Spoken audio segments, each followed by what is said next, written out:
my old man, he didn't help either, you know. The time I asked my old man if I can go ice skating on a lake, he told me to wait till it gets warmer. I'll tell you, sometimes I can't take it no more. Well, today I got 2 kids, and that's rough, too, you know. You can't talk to kids today. My boy's birthday last week, had a little party, brought out the cake. The kid blew out all the candles. I said to him, hope your wish comes true. He said, if it does, that's the last time you'll watch me blow out candles. A smart kid I got, you know. Like the last time I took my kid to Coney Island, I asked him if he wanted to go in a crazy house. He told me to save my money. We'll be home soon.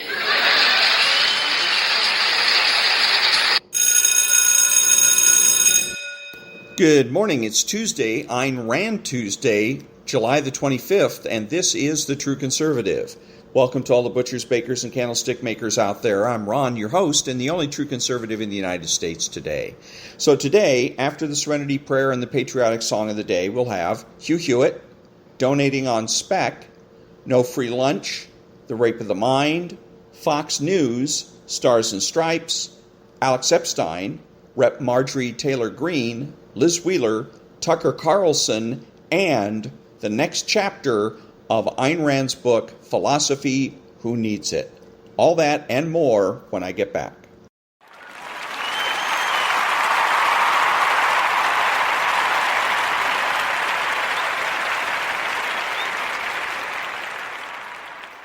God, grant me the serenity to accept the things I cannot change, the courage to change the things I can, and the wisdom to know the difference. Amen.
Thank you. And now there's no free lunch. 250 Economic Truths by David-Bahnsen.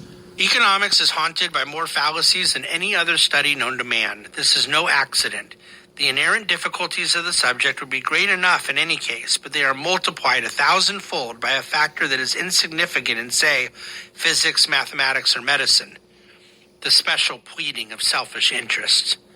Henry Hazlitt. This may be the best explanation as to why economics seems to be so much more vulnerable to error than all the other academic disciplines. Not only is economics wrongly viewed as a data science in contemporary times, thereby losing its integral connection to human action, but economics is exponentially more susceptible to the manipulation of special interests who would bastardize it in a second for crony ends. I am sure all disciplines are subject to some degree of this, but none have quite the monetary stakes that nefarious actors would extract from the subject of economics. And that was There's No Free Lunch by David-Bahnsen. Back in a minute.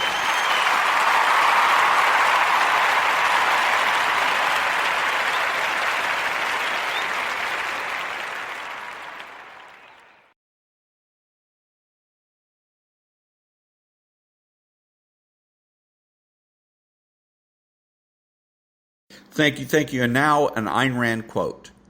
Quote, "Nothing can corrupt and disintegrate a culture or a man's character as thoroughly as does the precept of moral agnosticism. The idea that I must never pass moral judgment on others, that I must be morally tolerant of anything, that the good consists of refusing to distinguish good from evil. It is obvious who profits and who loses by such a precept. It is not justice or equal treatment that you grant to me when you abstain equally from praising my virtues and from condemning my vices. When your impartial attitude declares, in effect, that neither the good nor the evil should expect anything from you. Whom do you betray and whom do you encourage?" Unquote. Back in a minute.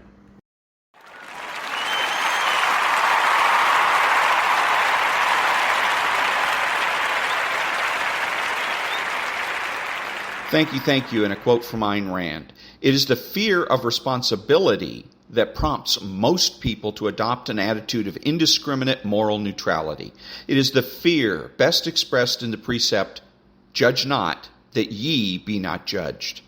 But that precept, in fact, is an abdication of moral responsibility. It is a moral blank check we give to others in exchange for a moral blank check that we expect for ourselves. There is no escape from the fact that we have to make choices. So long as we have to make choices, there is no escape from moral values. So long as moral values are at stake, no moral neutrality is possible. If we abstain from condemning a torturer, then we become an accessory to the torture and murder of the torture's victims." Unquote. Thank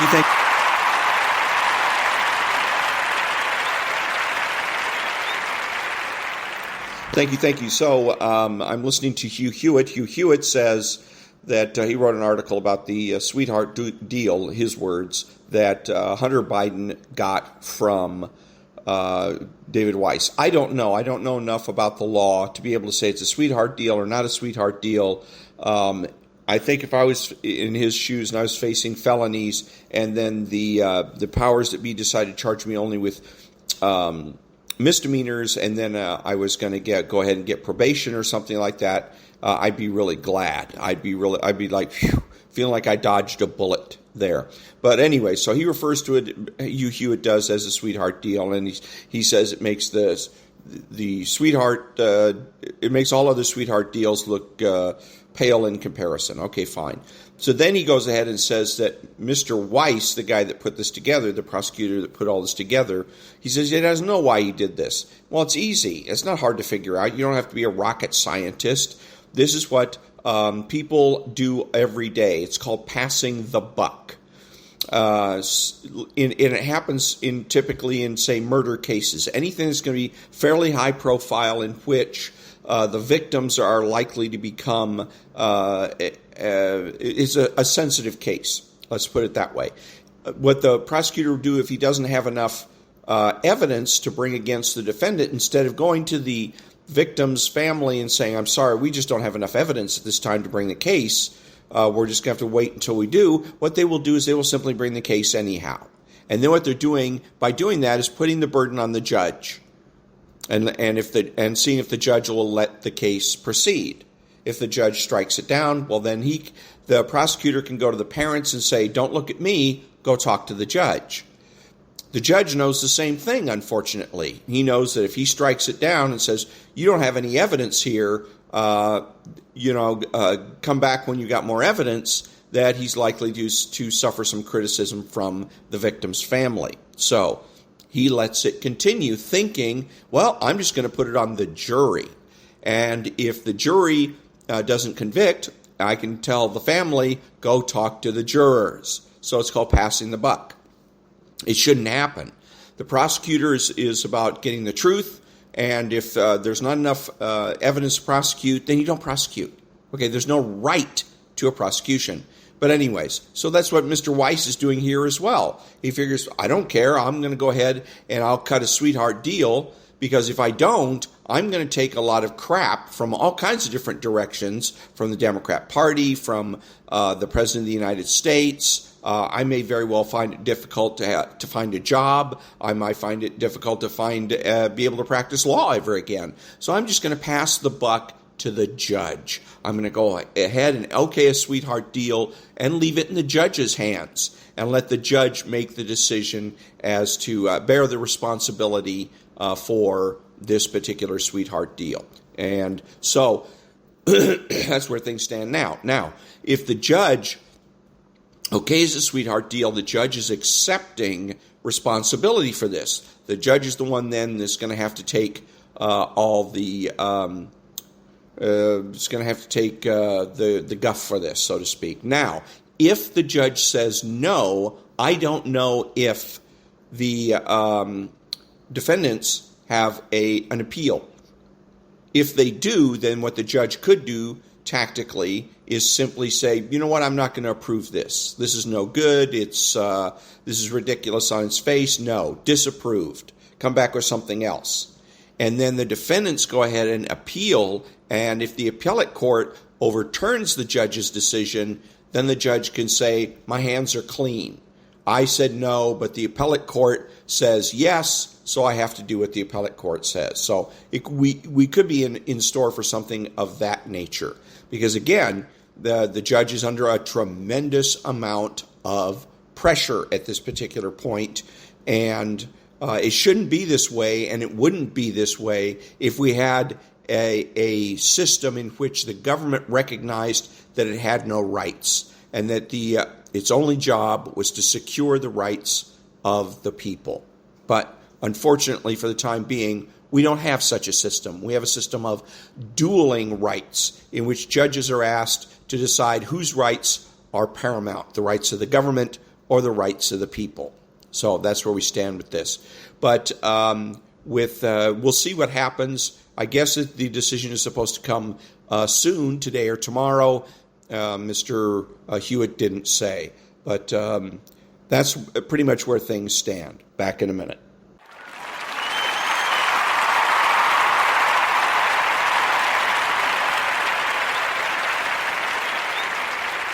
Thank you. I wanted to talk to you about something I call donating on spec.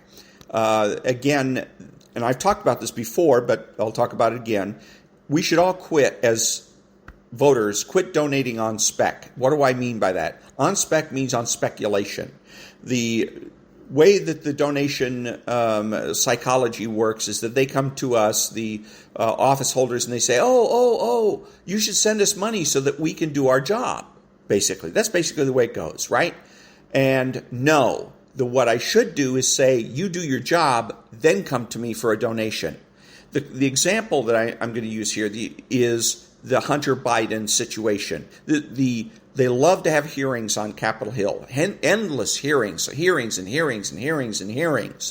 Why? Because every day they're sending out the emails, and every time something happens, they have some kind of a bombshell.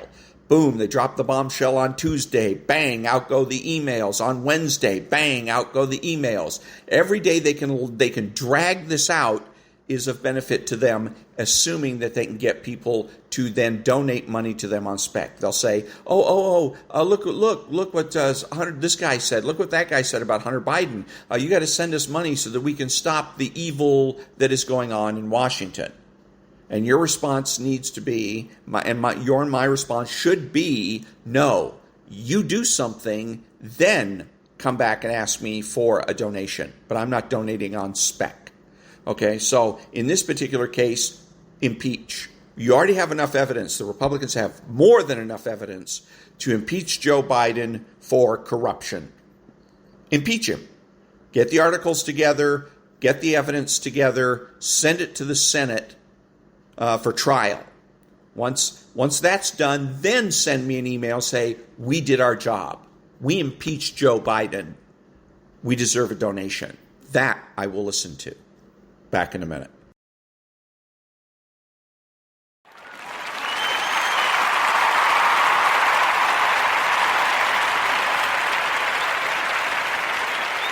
Thank you. And now, the rape of the mind. The need for companionship. Not enough attention has been given to the psychology of loneliness, especially to the implications of enforced isolation of prisoners. When the sensory stimuli of everyday life are removed, man's entire personality may change. Social intercourse, our continual contact with our colleagues, our work, the newspapers, voices, traffic, our loved ones, and even those we don't like, all are daily nourishment for our senses and minds. We select what we find interesting, reject what we do not want to absorb. Every day, every citizen lives in many small worlds of exchange of gratifications. Little hatreds, pleasant experiences, irritations, delights. And he needs these stimuli to keep him on the alert. Hour by hour, reality, in cooperation with our memory, integrates the millions of facts in our lives by repeating them over and over. As soon as man is alone, closed off from the world and from the news of what is going on, his mental activity is replaced by quite different processes. Long-forgotten anxieties come to the surface. Long-repressed memories knock on his mind from inside. His fantasy life begins to develop and assume gigantic proportions. He cannot evaluate or check his fantasies against the events of his ordinary days, but very soon they may take possession of him. I remember very clearly my own fantasies during the time I was in a Nazi prison. It was almost impossible for me to control my depressive thoughts of hopelessness. I had to tell myself over and over again, think, keep your senses alert, don't give in. I tried to use all my psychiatric knowledge to keep my mind in a state of relaxed mobilization, and on many days I felt it was a losing battle. Some experiments have shown that people who are deprived, for even a very short time, of all sensory stimuli, no touch, no hearing, no smell, no sight, quickly fall into a kind of hallucinatory hypnotic state. Isolation from the multitude of impressions that normally bombard us from the outside world creates strange and frightening symptoms. According to Huron, who performed experiments on a group of students at McGill University by placing each student in his own pitch-black, soundproof room ventilated with filtered air and encasing his hands in heavy leather mittens and his feet in heavy boots, little by little, their brains go dead or slip out of control. Even in 24 hours of such extreme sensual isolation, all the horror phantoms of childhood are awakened, and various pathological symptoms appear. Our instinct of curiosity demands continual feeding. If it is not satisfied, the internal hounds of hell are aroused. The prisoner kept in isolation, although his isolation is by no means as extreme as in the laboratory test, also undergoes a severe mental change. His guards and inquisitors become more and more his only source of contact with reality, with those stimuli he needs even more than bread. No wonder that he gradually develops a peculiar, submissive relationship to them. He is affected not only by his isolation from social contacts, but by sexual starvation as well. The latent dependency needs, the latent homosexual tendencies that lie deep in all men make him willing to accept his guard as a substitute father figure. The inquisitor may be cruel and bestial, but the very fact that he acknowledges his victim's existence gives the prisoner a feeling that he has received some little bit of affection.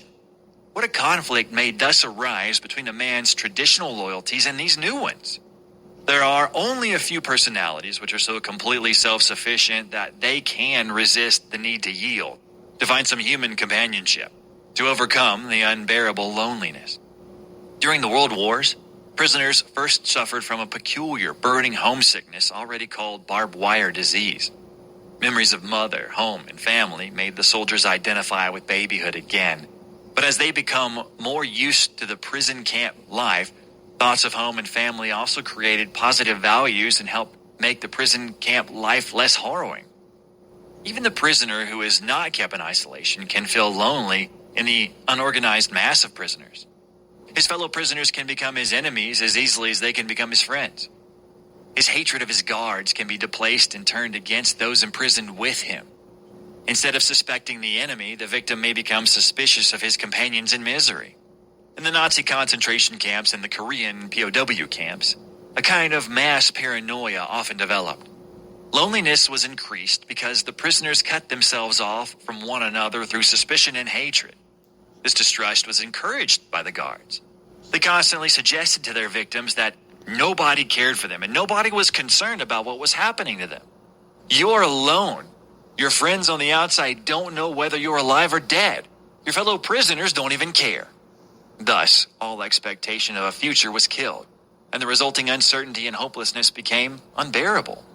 Then the guards sowed suspicion and spread terrifying rumors. You were here because those people you call your friends betrayed you. Your buddies here have squealed on you. Your friends on the outside have deserted you. Playing on man's old loyalties, making him feel deserted and alone, force him into submission and collapse. The times that I myself wavered and entertained thoughts about joining the opposite forces always occurred after periods of extreme loneliness and deep-seated yearnings for companionship. I describe these phenomena of self-betrayal in chapter 14. At such moments, the jailer or enemy may become a substitute friend. And that was The Need for Companionship from The Rape of the Mind by Joost-Meerlo, MD. And I play this because our enemies use various psychological tools, tactics, and techniques, many of which are covered in this book. Back in a minute.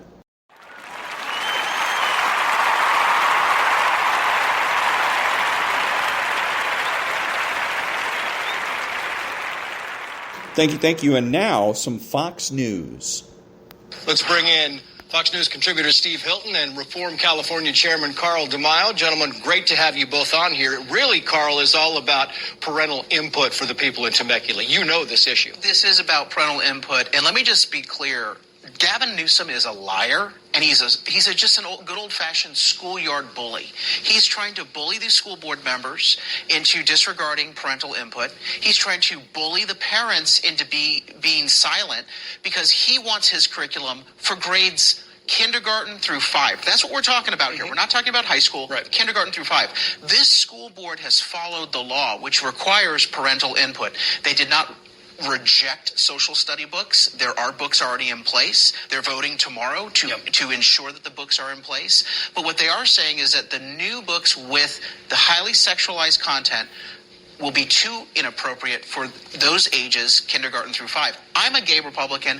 I support these school board members. I endorsed them in the last election. They're not bigoted. They're not homophobic. They are trying to protect all children, gay children, straight children. They want parental rights and input to be respected. And Steve, the LA Times says this about the legislation that Newsom is pushing, quoting here, the whirlwind legislation has been met with resistance from the California School Boards Association, which said that Newsom's order circumvents the state's existing textbook process and that he lacks legal authority to distribute books to Temecula on behalf of the state. That's the school boards telling them that he's on thin legal ice. Yes, because let's be clear what is going on here.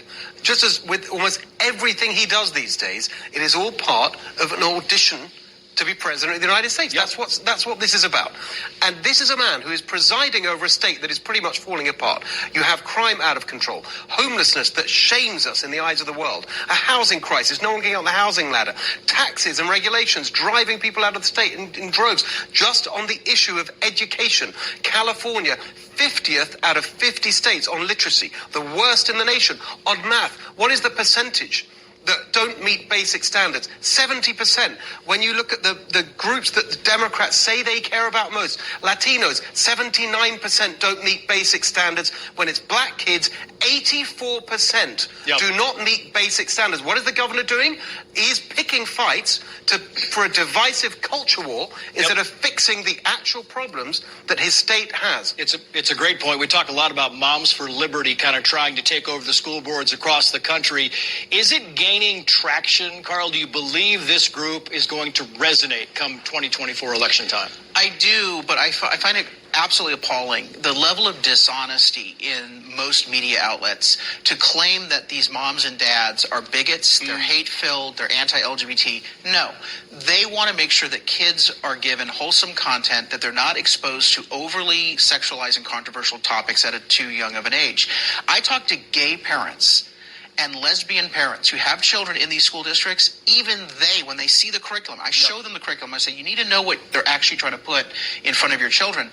They oppose this curriculum for their own children because they find it to be offensive, overly sexualized at a too young of an age.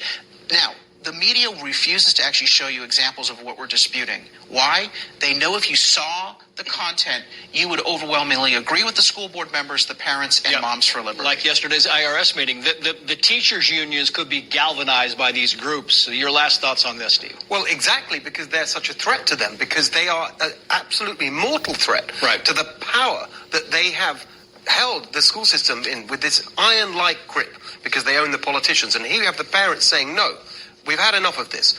We should be in charge. We make the decisions. And that is exactly the way we need to go. Decentralizing power over education, just as on so many other issues, because if you put power in people's hands, you get the right result. Steve Hilton, Carl DeMaio. Gentlemen, thank you. And that was Fox News about the school boards. Back in a minute.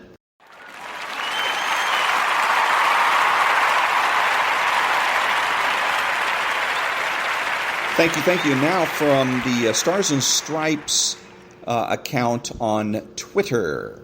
UPS has reached a contract agreement with its 340,000-person-strong union, averting a strike that had the potential to disrupt logistics nationwide for businesses and households alike. And again, that was from the Stars and Stripes, an account on Twitter. Back in a minute. Thank you. And now some Alex Epstein. Alex, your response to a personal carbon allowance, I mean, I can't think of a better example of how elitist this movement is. The poor can sell their carbon credits to have enough money to perhaps, heat their homes, and the wealthy can buy these carbon credits to jet around the world and live the sort of lifestyle that they want to live. I mean, this is not a selling point, I wouldn't have thought, but she's putting it out there as something that we should be embracing. There's so many problems with this. So one is, this is just a pure entryway toward totalitarianism, right? Because once they're counting carbon, giving you credits, then they can decide what to do. They can decide to ban things, or they can make the thing infinitely expensive, and that just is going to make life worse for everyone. No one, maybe Soros will be able to take a plane flight, but almost nobody else will be able to. The view of energy this person has is so wrong, because the way she views energy is, energy is just this kind of incidental thing, and if we make it more expensive and have these credits, then that'll be nice. But what gives the money value? The money is valuable because of how productive we are, and we're productive in proportion to how much energy we can deploy to power machines that make us far more productive. I mean, infinitely more productive than with manual labor. So if you're basically just making energy super expensive, and we don't have a viable alternative to fossil fuels for, the 6 billion people who use very little energy, you're just going to make everything more expensive. So it's no favor to poor people to make the whole world unproductive and then say, hey, we're going to give you some, in effect, Zimbabwe dollars. The money isn't worth anything if you're not productive. And that was Alex Epstein. I like what he had to say about Zimbabwe dollars, because in Zimbabwe, you can get and spend billions of dollars. They have currency that's like $1 billion notes. So, again, what he's saying is true. Their money is absolutely worthless. Back in a minute.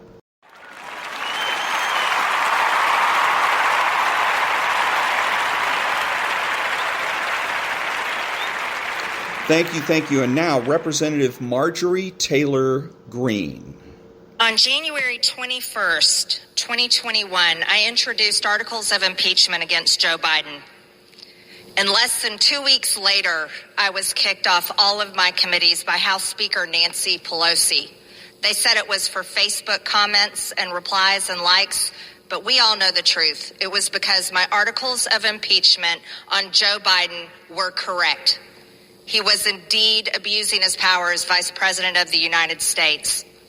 Now we have more information to prove that not only was I right then, but it was more damning than we already knew. But I'd like to roll back. President Trump was wrongfully impeached twice. And both of these impeachments must be expunged by the House of Representatives. And that was Representative Marjorie-Taylor-Greene talking about the difference between the impeachments of then-President Donald Trump and current President Joe Biden. Back in a minute.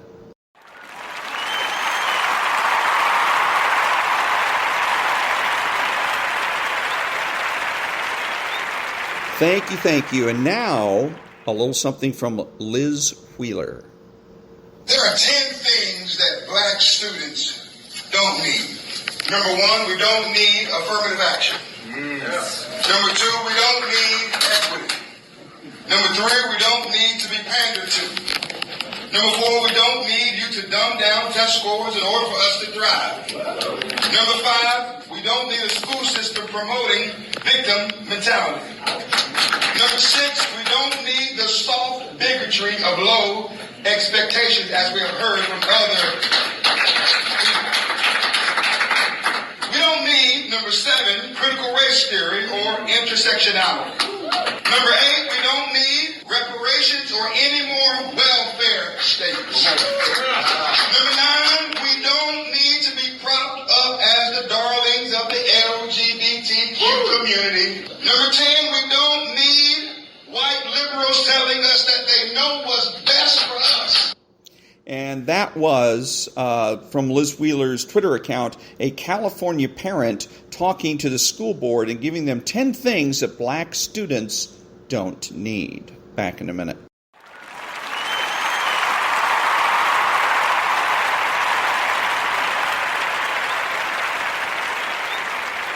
Thank you. And now, Chapter 8 of Ayn Rand's book, Philosophy, Who Needs It? And it's the complete chapter, and it's about 15 minutes. 8. From the Horse's Mouth, 1975. While recovering from an illness, I had a chance to catch up on some reading I wanted to do for a long time. Opening one interesting book, I almost leapt out of bed. I read some statements which shocked me much more profoundly than any of today's pronouncements in the news magazines or on the op-ed page of the New York Times. I had been reporting on some of those journalistic writings occasionally, as a warning against the kinds of intellectual dangers and booby traps they represented. But they looked like cheap little graffiti compared to the sweep of wholesale destruction presented in a few sentences of that book. Just as, at the end of Atlas Shrugged, Francisco saw a radiant future contained in a few words, so I saw the long, dismal, slithering disintegration of the 20th century, held implicitly in a few sentences. I wanted to scream a warning, but it was too late. The book had been published in 1898. Written by Friedrich Paulsen, it is entitled Immanuel Kant, His Life and Doctrine. Professor Paulsen is a devoted Kantian, but, judging by his style of writing, he is an honest commentator, in the sense that he does not try to disguise what he is saying. There are 3 attitudes of the mind towards reality which lay claim to truth: religion, philosophy, and science. In general, philosophy occupies an intermediate place between science and religion. The history of philosophy shows that its task consists simply in mediating between science and religion. It seeks to unite knowledge and faith, and in this way to restore the unity of the mental life. As in the case of the individual, it mediates between the head and the heart. So in society, it prevents science and religion from becoming entirely strange and indifferent to each other, and hinders also the mental life of the people from being split up into a faith-hating science and a science-hating faith or superstition. This means that science and mystic fantasies are equally valid as methods of gaining knowledge. That reason and feelings, the worst kinds of feelings, fear, cowardice, self-abnegation, have equal value as tools of cognition, and that philosophy, the love of wisdom, is a contemptible middle-of-the-roader whose task is to seek a compromise, a détente between truth and falsehood. Professor Paulsen's statement is an accurate presentation of Kant's attitude, but it is not Kant that shocked me, it is Paulsen. Philosophic system builders such as Kant set the trends of a nation's culture for good or evil. But it is the average practitioners who serve as a barometer of a trend's success or failure. What shocked me was the fact that a modest commentator would start his book with a statement of that kind. I hoped that in the 19th century, a man upholding the cognitive pretensions of religion to an equal footing with science would have been laughed off any serious lectern. I was mistaken. Here was Professor Paulsen casually proclaiming, in the 19th century, that philosophy is the handmaiden of theology. Existentially, i.e., in regard to conditions of living, scale of achievement, and rapidity of progress, the 19th century was the best in Western history. Philosophically, it was one of the worst. People thought they had entered an era of inexhaustible radiance, but it was merely the sunset of Aristotle's influence, which the philosophers were extinguishing. If you have felt an occasional touch of wistful envy at the thought that there was a time when men went to the opening of a new play, and what they saw was not Hair or Grease, but Cyrano de Bergerac, which opened in 1897, take a wider look. I wish that, borrowing from Victor Hugo's Notre Dame de Paris, someone had pointed to the Paulsian book, then to the play, and said, "This will kill that." But there was no such person. I do not mean to imply that the Paulsen book had so fateful an influence. I am citing the book as a symptom, not a cause. The cause and the influence were Kant's. Paulsen merely demonstrates how thoroughly that malignancy had spread through Western culture at the dawn of the 20th century. The conflict between knowledge and faith, Paulsen explains, has extended through the entire history of human thought. Page 4. And Kant's great achievement, he claims, consisted in reconciling them. The critical Kantian philosophy solves the old problem of the relation of knowledge and faith. Kant is convinced that by properly fixing the limits of each, he has succeeded in furnishing a basis for an honorable and enduring peace between them. Indeed, the significance and vitality of his philosophy will rest principally upon this. It is his philosophy's enduring merit to have drawn, for the first time, with a firm hand and in a clear outline, the dividing line between knowledge and faith. This gives to knowledge what belongs to it, the entire world of phenomena for free investigation. It conserves, on the other hand, to faith its eternal right to the interpretation of life and of the world from the standpoint of value.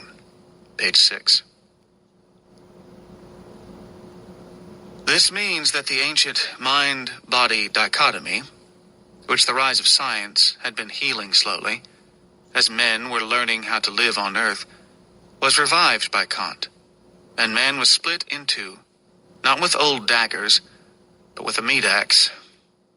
It means that Kant gave to science the entire material world, which, however, was to be regarded as unreal, and left, conserved, one thing to faith: morality.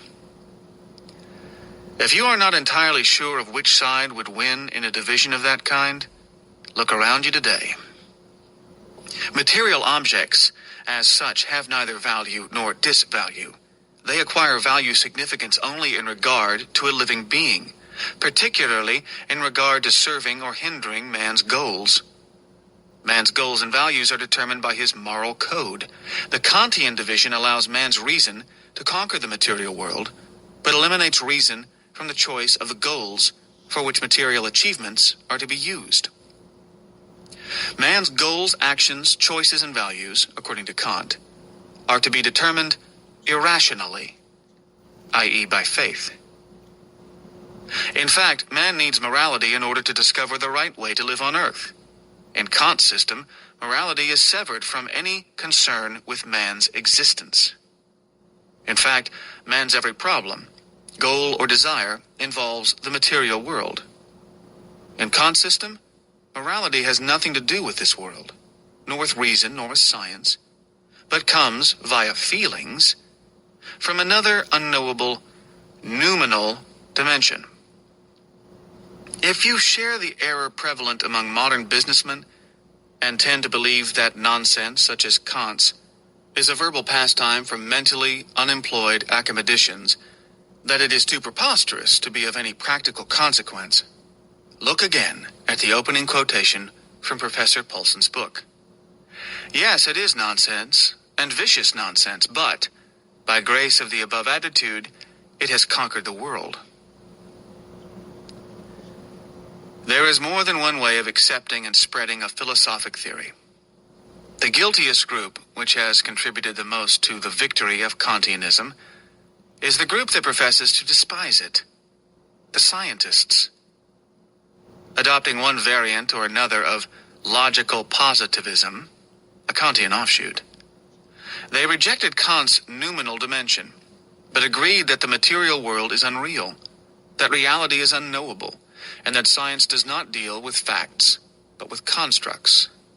They rejected any concern with morality, agreeing that morality is beyond the power of reason or science, and must be surrendered to subjective whims. Now observe the breach between the physical sciences and the humanities. Although the progress of theoretical science is slowing down, by reason of a flawed epistemology, among other things, the momentum of the Aristotelian past is so great that science is still moving forward, while the humanities are bankrupt. Spatially, science is reaching beyond the solar system, while temporally, the humanities are sliding back into the primeval ooze. Science is landing men on the moon and monitoring radio emissions from other galaxies, while astrology is the growing fashion here on Earth. While courses in astrology and black magic are given in colleges, while horoscopes are sent galloping over the airwaves of a great scientific achievement, television. Scientists are willing to produce nuclear weapons for the thugs who rule Soviet Russia, just as they were willing to produce military rockets for the thugs who ruled Nazi Germany. There was a story in the press that during the first test of an atom bomb in New Mexico, Robert Oppenheimer, head of the Los Alamos group who had produced the bomb, carried a 4-leaf clover in his pocket. More recently, there was the story of Edgar Mitchell, an astronaut who conducted ESP experiments on his way to the moon. There was the story of a space scientist who was a believer in occultism and black magic. Such is the honorable and enduring peace between knowledge and faith achieved by the Kantian philosophy. Now, what if one of those men gained political power and had to consider the question of whether to unleash a nuclear war? As a Kantian, he would have to make his decision not on the grounds of reason, knowledge, and facts, but on the urgings of faith, i.e., of feelings, i.e., on whim. There are many examples of Kantianism ravaging the field of today's politics in slower but equally lethal ways. Observe the farce of inflation versus compassion. The policies of welfare statism have brought this country, and the whole civilized world, to the edge of economic bankruptcy, the forerunner of which is inflation. Yet pressure groups are demanding larger and larger handouts to the non-productive, and screaming that their opponents lack compassion. Compassion, as such, cannot grow a blade of grass, let alone of wheat. Of what use is the compassion of a man or a country who is broke, i.e., who has consumed his resources, is unable to produce, and has nothing to give away? If you cannot understand how anyone can evade reality to such an extent, you have not understood Kantianism. Compassion is a moral term, and moral issues, to the thoroughly Kantianized intellectuals, are independent of material reality. The task of morality, they believe, is to make demands with which the world of material phenomena has to comply. And since that material world is unreal, its problems or shortages cannot affect the success of moral goals, which are dictated by the noumenal real reality. Dear businessman, why do you worry about 0.5% of interest on a loan or investment when your money supports the schools where those notions are taught to your children? No, most people do not know Kant's theories nor care. What they do know is that their teachers and intellectual leaders have some deep, tricky justification, the trickier the better, for the net result of all such theories, which the average person welcomes. Be rational, except when you don't feel like it. Note the motivation of those who accept the grotesque irrationality of Kant's system in the first place, as declared by his admirer, Professor Paulsen. There is indeed no doubt that the great influence which Kant exerted upon his age was due just to the fact that he appeared as a deliverer from unendurable suspense. The old view regarding the claims of the feelings and the understanding on reality had been more and more called in question during the second half of the 18th century. Science seemed to demand the renunciation of the old faith. On the other hand, the heart still clung to it. Kant showed a way of escape from the dilemma. His philosophy made it possible to be at once a candid thinker and an honest man of faith. For that, thousands of hearts have thanked him with passionate devotion. Philosophy is a necessity for a rational being. Philosophy is the foundation of science, the organizer of man's mind, the integrator of his knowledge, the programmer of his subconscious, the selector of his values. To set philosophy against reason, i.e., against man's power of cognition, to turn philosophy into an apologist for and a protector of superstition, is such a crime against humanity that no modern atrocities can equal it. It is the cause of modern atrocities. If Paulsen is representative of the 19th century, the 20th century never had a chance. But if men grasp the source of their destruction, if they dedicate themselves to the greatest of all crusades, a crusade for the absolutism of reason, the 21st century will have a chance once more.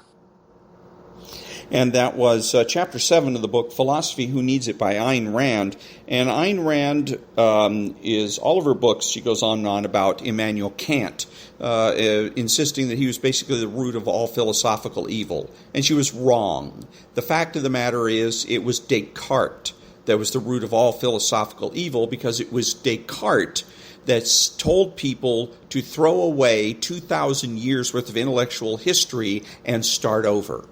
Immanuel Kant simply did what he was told. Back in a minute.